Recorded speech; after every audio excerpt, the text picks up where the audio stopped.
Ragazzi, ma chi ha lasciato la porta aperta?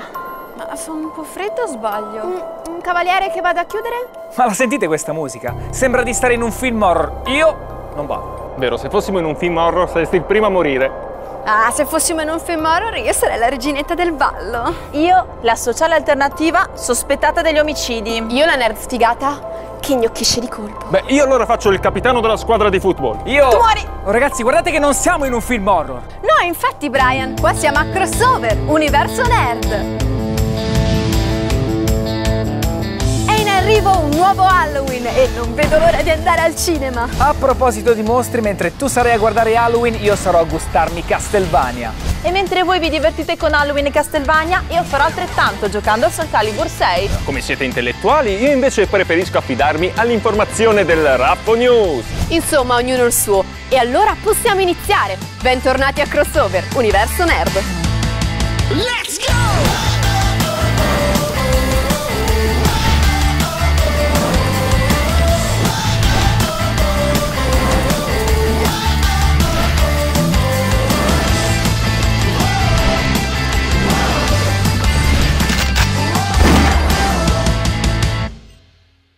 Io sono una divoratrice di film horror. Ma anche dei remake? A volte sì, a volte no. A me è piaciuto tantissimo il remake della Casa. Ragazzi, sta per uscire il film di Michael Myers. Un nuovo Austin Powers. Ma no, Brian, non è Austin Powers, è un nuovo Halloween. E non è un remake, ma un sequel diretto del primo film. Esatto, hanno voluto dare un bel colpo di spugna a tutti gli altri sequel. E la protagonista è una leggenda. Sì, la grande Jamie Lee Curtis, già protagonista del primo Halloween. La vigilia d'ogni santi c'han paura tutti quanti. È la notte delle streghe. Michael. Da 40 anni è il signore incontrastato e primogenito degli horror di massa.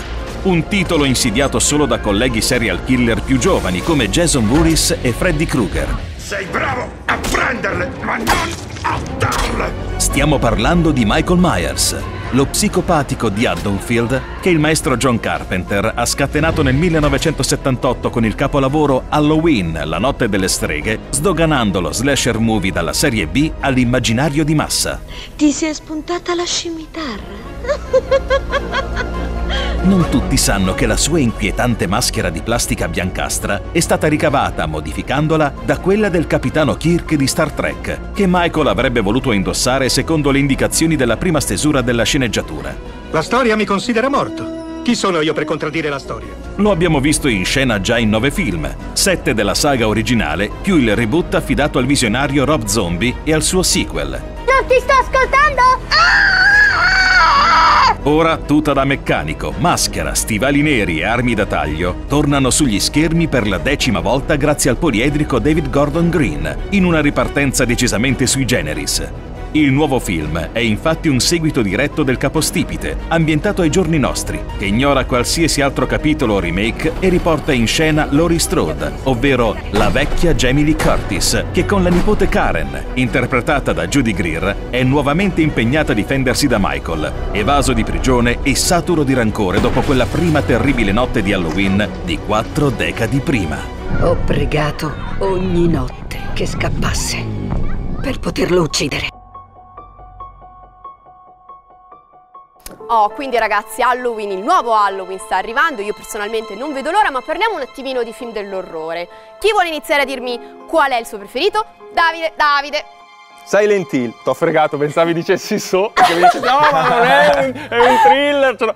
Silent Hill, me lo aspettavo, sì. Assolutamente, perché secondo me fosse stato il miglior film dell'orrore preso da un videogioco. Assolutamente, un un videogioco a cui io sono assolutamente affezionata, infatti avevo un po' paura quando è uscito, in realtà mi è piaciuto tantissimo. Nonostante non segua proprio fedelmente comunque i videogiochi, è un mix dei primi 3 capitoli. Io quando giocavo a Silent Hill avevo a fianco il televisore e guardavo i film, cioè perché avevo paura anche a spegnere la luce. Bello la colonna sonora che è presa proprio dal videogioco, vero, molto quanto fedele, Giada. Ma io sono vecchio stampo, cioè Nightmare, quindi Freddy Krueger, quindi Jason, grande mamma Jason. mia Venerdì ragazzi. 13, Bravo. Chucky, Roba la bambola tosta, assassina, roba sì, tostissima. It, cioè. L'esorcista, classicone. Aspetta che mi giro al Ragno, contrario. cosa mi tiri fuori?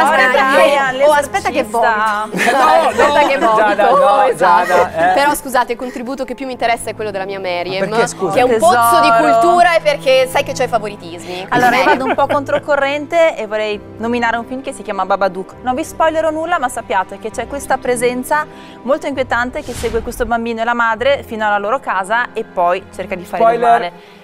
Ah no, è il No, trama. Ok, vabbè, no, per Perché me non sono sappiamo spoiler. di che tipo di presenza stiamo parlando. Infatti, molto Ed è bello bello. perché lavora molto sulla paura psicologica, cosa che usavano nei vecchi film horror che adesso Sì. non c'è quasi più. Molto bello soprattutto Sintetizziamolo visivamente. Io ve lo consiglio strizza, vivamente. strizza. Quindi ci ho detto con questo clima un po' così, Halloween sta arrivando veramente, quindi attenzione, chiudetevi in casa.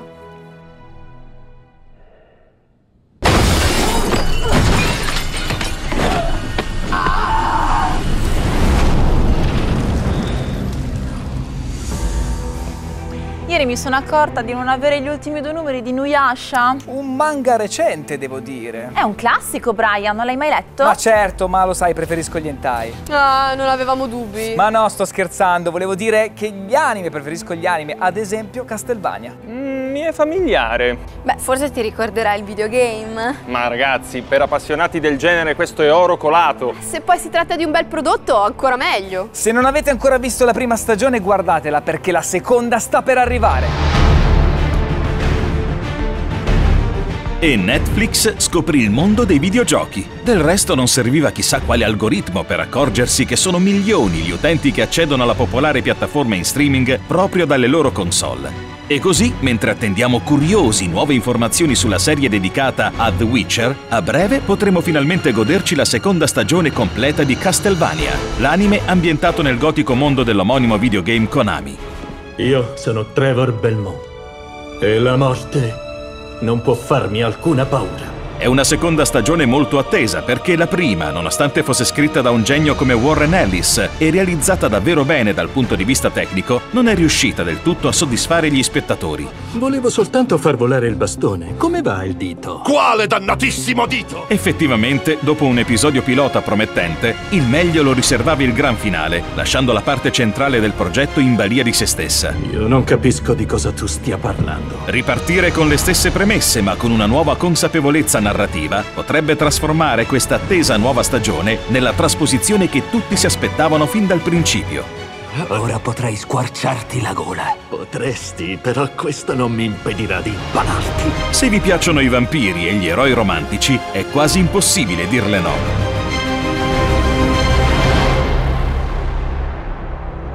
È necessario che mio padre muoia. Noi tre insieme possiamo distruggerlo.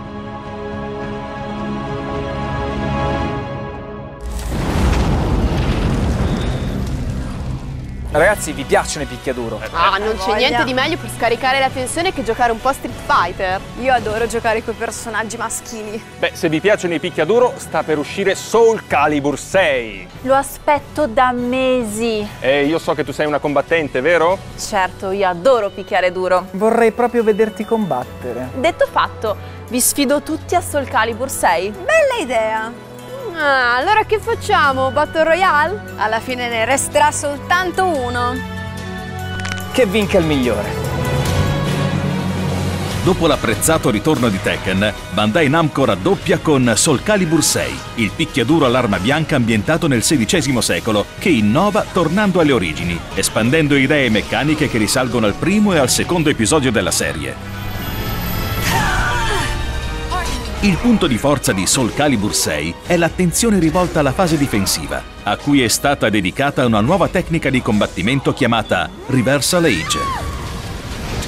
Grazie a questo sistema, i due lottatori potranno rallentare drammaticamente l'azione di gioco per concentrarsi su mosse evasive ed offensive, dai risvolti tanto risolutivi quanto spettacolari.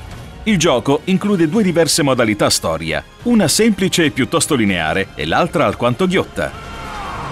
dove dopo aver creato un lottatore da zero attraverso l'imponente editor, sarà necessario farlo crescere a forza di missioni e sfide in una lunga avventura dai connotati tipici del gioco di ruolo. Il resto lo farà uno stile grafico ben più elegante di quello visto in Tekken e un roster dei personaggi di primissima qualità. Soul Calibur è sempre una certezza.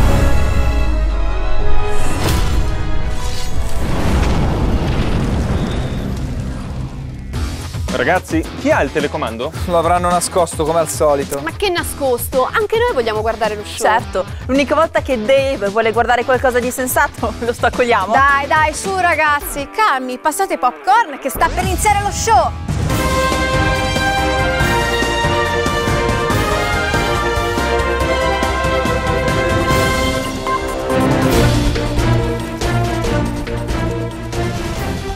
Benvenuti a una nuova edizione del Raffo News, il TG che fa informazione con gli scarti degli altri. Ma perché? Perché così. Sono tanti gli argomenti interessanti di cui potremmo parlare, ma avendoli scelti a caso probabilmente non lo saranno. Che novità! Infatti, forse lo sapete già, in maniera del tutto casuale è nato un nuovo personaggio Nintendo, Bowsette, versione femminile del trippone antagonista di Mario, che ha portato nelle casse della casa nipponica un bel aumento di capitale in borsa.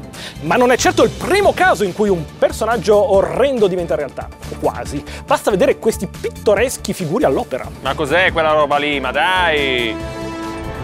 Passiamo ora a un argomento scottante. Sembra che la piattaforma di distribuzione digitale Steam sia stata presa d'assalto da software house un po' bricconcelle che stanno distribuendo una vagonata di videogiochi di infimo rango a contenuto sporcaccione. Mi tornano in mente i lunghi pomeriggi passati a giocare a classici del calibro di Pocket Gal, Cal's Panic e Samantha Fox Street Poker. Scusate. Sì? Ce l'abbiamo? Sicuri? Benissimo! Prima di chiudere, una bomba. La scorsa notte dai laboratori di Boston Dynamics è fuggito uno dei robot cane che hanno fatto molto parlare di sé, il numero 5. Sarà aggressivo? Sarà socievole? Sembra addirittura che abbia preso coscienza e che sia ora in collegamento con noi. Pronto, robocane, mi ricevi? Scusa, perché parli così?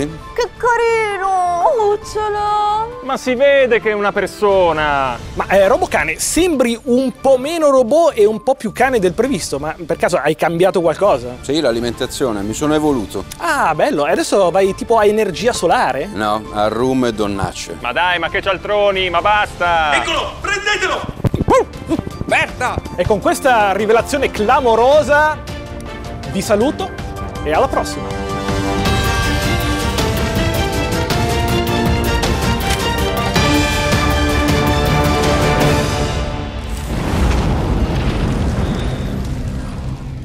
Rullo di tamburi e vince Brian! Ma che culo! Io voglio la rivincita. Con piacere. No, mi dispiace, ma dobbiamo proprio andare. Eh sì, il tempo a nostra disposizione ormai è terminato. Game over. Ma solo per adesso. Sì, perché ci rivedremo presto. Seguiteci sempre su YouTube e Instagram. E sulla nostra pagina Facebook con un sacco di aggiornamenti e curiosità. Vi aspettiamo su Crossover Universo Nerd, il programma che dà voce alle vostre passioni.